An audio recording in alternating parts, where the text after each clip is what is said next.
So let's go to Lauren in Angola. What's up, Lauren? How we doing? Pretty good. Thanks for taking my phone call. Of course, you got it. Thanks for calling. What's up? So I guess overview of like me. I am a pregnant mom with 3 children, 4 and under, and have a very. Hey, stop there. Whoa. Whoa. When are you due? I'm due the end of September. So you'll have 4 under 5. 5 and under. Sir. Yep. Wow. I love it though. They're amazing. No, I'm in awe of you. I'm not making jokes. I'm not making fun of. I am just absolutely in awe of you. Congratulations. Fantastic. Thank you so much. Wildness. Very cool. Okay.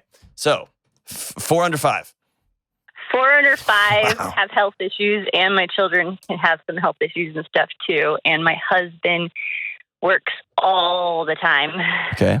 And he's almost never home. And so I guess one of my questions is like, how do I navigate knowing like what is actual needs and what is okay to say my needs are to my husband when I know he works so hard for us, but at the same time, I feel like there's got to be a balance of rest and quality time mixed in there. And like, I understand like we have a farm and he works construction and some other things, but like, I understand that farm life can be challenging and stuff. And we knew what we were getting into when we did this, but at the same time, I feel like I get the leftovers of him.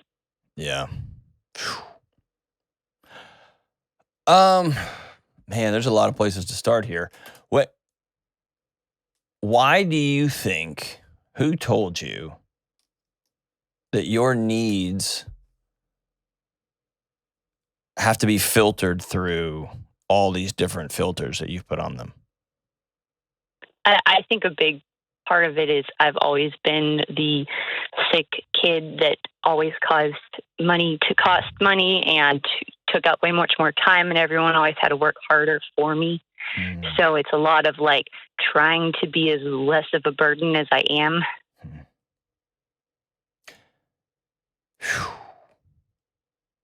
So if nobody's ever told you this before, and I'm the first person to tell you this, I'm sorry. Hopefully other people have told you this. But you're not a burden. And respectfully, I'm going to ask you to never say those words out loud again because they're not true. Yeah, it's like a constant struggle in my life. Yeah. What my mom was health awesome, issues have you and had? my husband. You said what? What health issues have you had? And they don't have a label on it because it's really confusing, but it's kind of similar to like celiac and Crohn's stuff, but it just chronic IBS, headaches, okay, and like crazy severe allergies that are like step down from anaphylactic.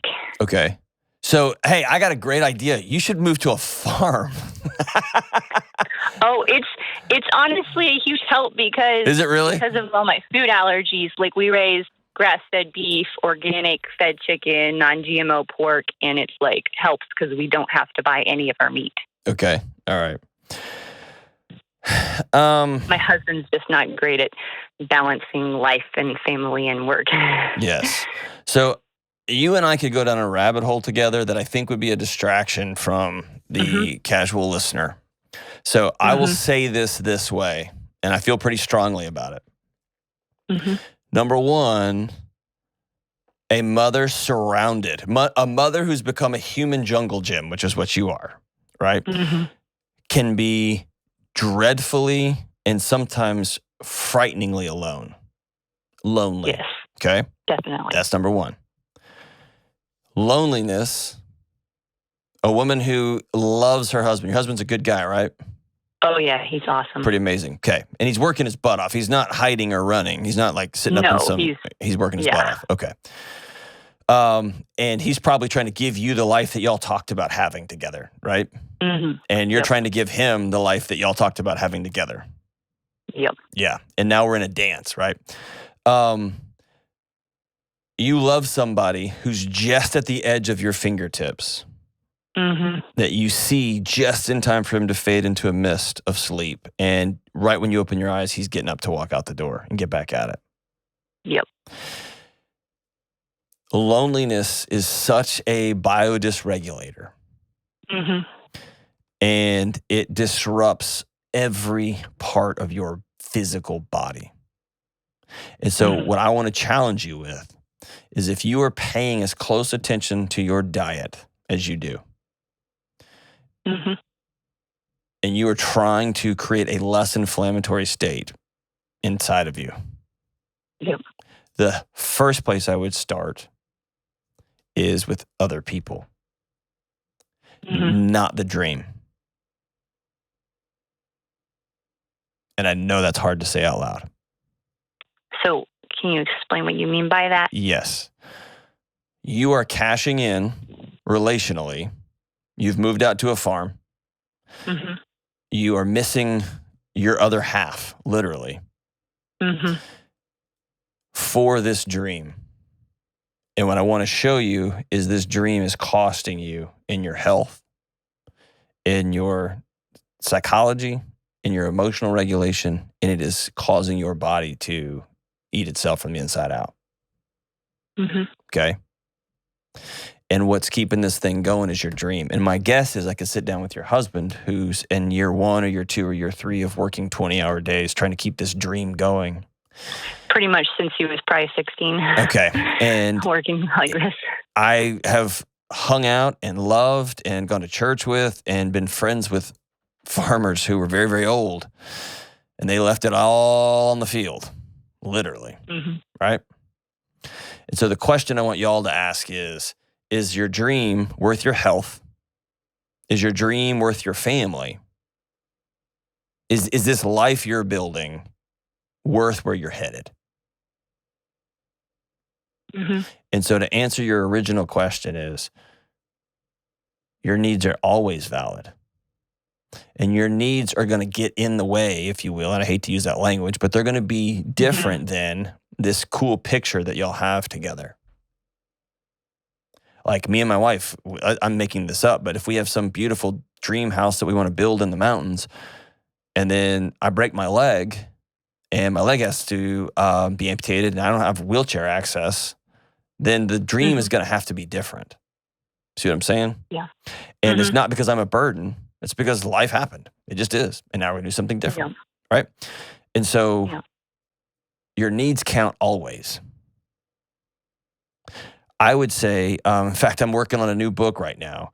And the working chapter, so usually what happens is I write like a nerd, and then I let people read it, and they're like, we don't know what you're talking about. So the working title of this chapter is The Biology of Secrets. Ultimately, if you've got needs that you're not communicating, you're keeping secrets. And ultimately, secrets from the person you love ends up being a really fancy way of saying you're being dishonest. Fair? Yeah.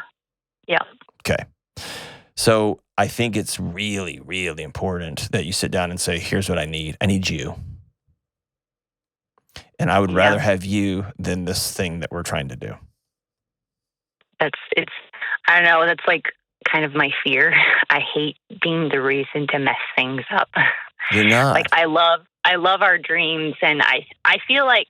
Okay, can I be super mean? Can I be super mean and not you can mean? Say whatever you want. Being direct. You can mess up your health. You can mess up your interpersonal relationship with your children. You can mess up your marriage and keep this farm. Or you can choose to be whole. You can reimagine what your marriage is going to look like. You can be a solid piece for 4 under 5. And then y'all can figure out what's after that. You see what I'm saying? Like you're putting you're putting the U-Haul before the truck. Yeah. And you're trying to push it down the road. A lot of it is, it's like hard for me to think about changing it because it's my whole husband's life. And yeah, I reject that. You are your husband's life. Yeah. And those kids are your husband's life. He's doing this stuff in service of y'all. Yeah. So here's something that happened in my life. You've probably, I don't know if you read my book, or you've listened to the show at all. You've probably heard of when I was working at a university. It was time for me to go. Like I was an anxious mess. I spun out.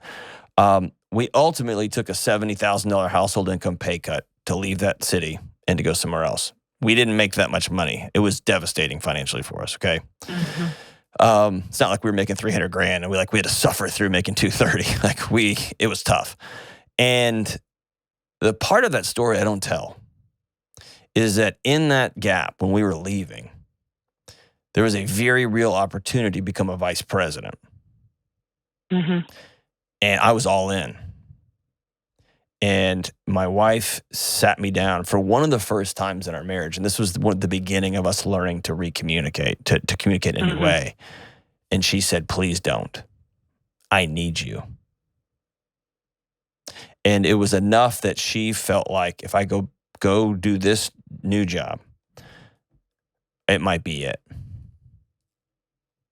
And so it was that moment. And I'm going to be honest with you, I was pretty upset. I was mad. It's all I ever wanted was to be a vice president in this job at this particular place. But that's all I wanted. I've been working for that for a long time.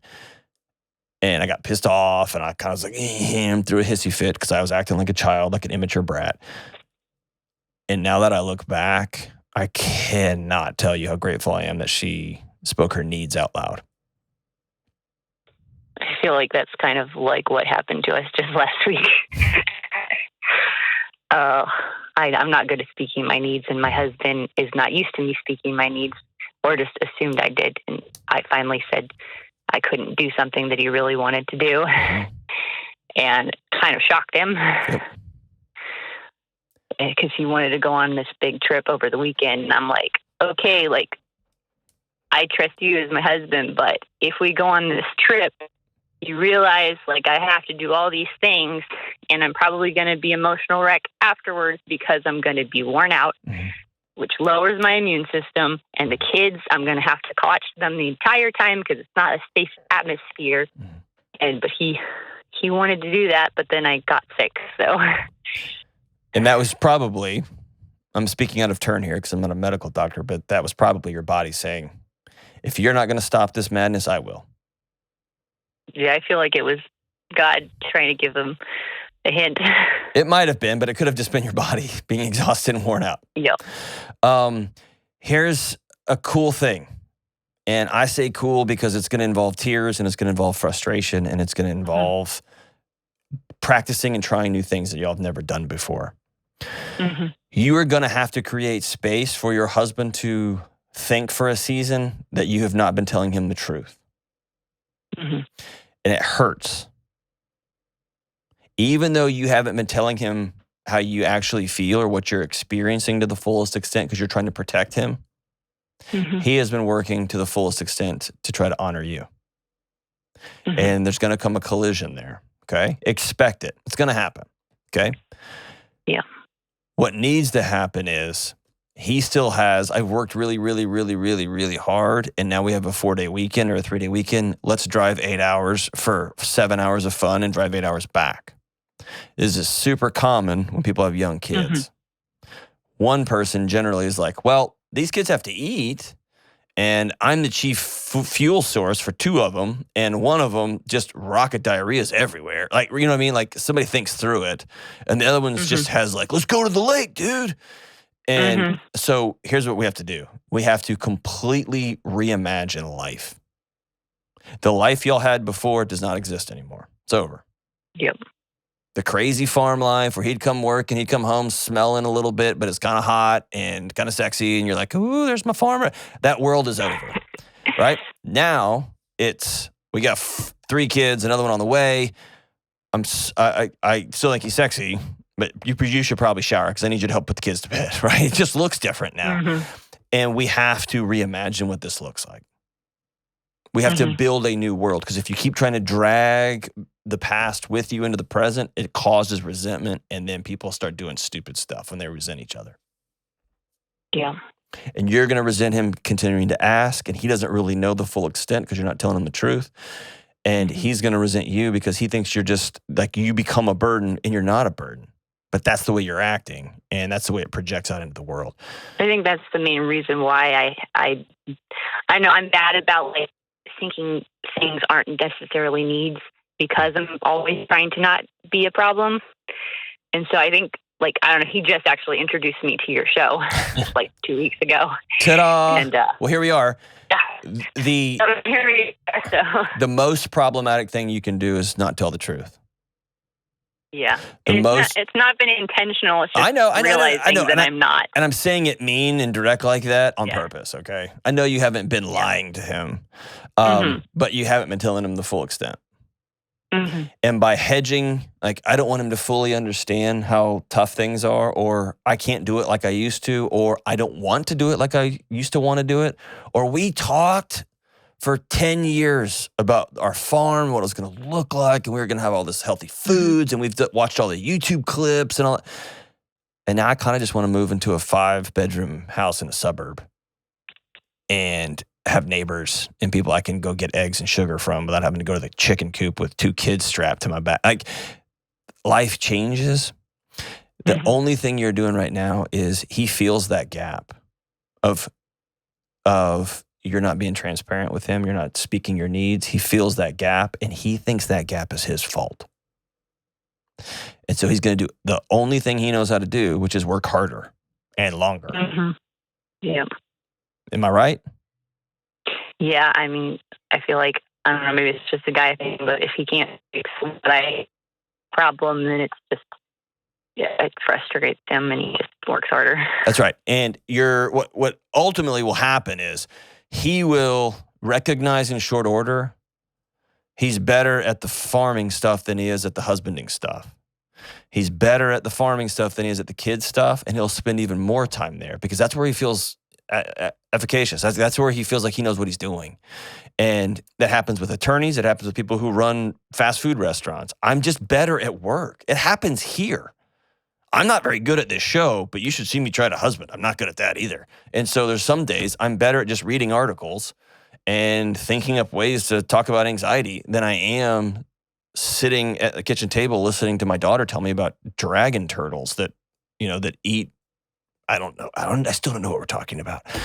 I don't know how to do that. And so it's just like, I'm going to go get my computer out and read another article because I know how to do that. And I've got to learn to lean into the discomfort. And I can only do that when I'm tethered into my wife, when we are connected. So it's time for a truth-telling time. And the way I would pitch this, you're new to the show. You and your husband need to get somebody to watch those kids, all 17 of them. And you all need to have a half-day retreat or a full-day retreat and walk away and make 3 columns. What we dreamed about. Here, let's be honest about what we wanted. We wanted a big, huge farm with a big, huge farmhouse. And we wanted kids running around everywhere. We wanted these things. And in the middle column is, here's reality. My body's falling apart. We wanted 7 kids. I'm pregnant with number 4, and I'm starting to get sick a lot. And I'm having to feed 2 of these kids. And the 3rd one is still, like, here's where life is. And that 3rd column is going to be, we got to reimagine what was, and we've got to have a new vision moving forward. It might be that you stay at the farm, but you're going to have to hire some help.